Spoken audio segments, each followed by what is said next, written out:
చేసుకోండి. నేను అడుగుతున్నాను, చేశాను, దగ్గర నుండి మిమ్మల్ని తీసుకొచ్చాను సార్. ఇంక ఏడిపించకండి సార్, తప్పదు. ఇక్కడ ఇబ్బంది పెట్టారు మిమ్మల్ని. ఏ ఇబ్బంది మా వల్ల రాదు సార్. మీకు సార్ నాకు ఏ ఇబ్బంది రాదు సార్. ఇబ్బంది కాదు, ఎవరికి ఇబ్బంది లేదు, నీకు లేదు, మాకు ఇబ్బంది లేదు. ఎందుకంటే ఇక్కడ తండ్రిని కడసారి చూసేందుకు వచ్చిన ముద్రగడ కూతురు క్రాంతిని పోలీసులు ముందే అడ్డుకున్నారు. కుటుంబ సభ్యులు, బంధువుల సూచనలతో ప్రతిపాడు దగ్గర ఆమె కార్లని నిలిపివేశారు.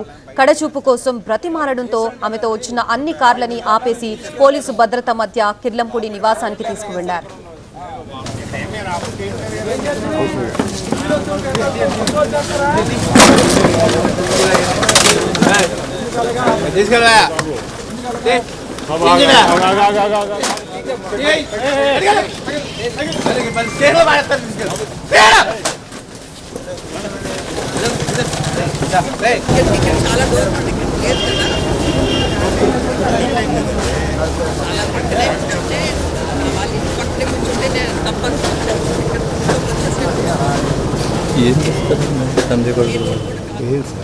ముద్రగడ ఇంటి దగ్గర 10 నిమిషాల పాటు హై డ్రామా నడిచింది. 7:55 ముద్రగడ ఇంట్లోకి క్రాంతి ఎంట్రీ ఇచ్చారు.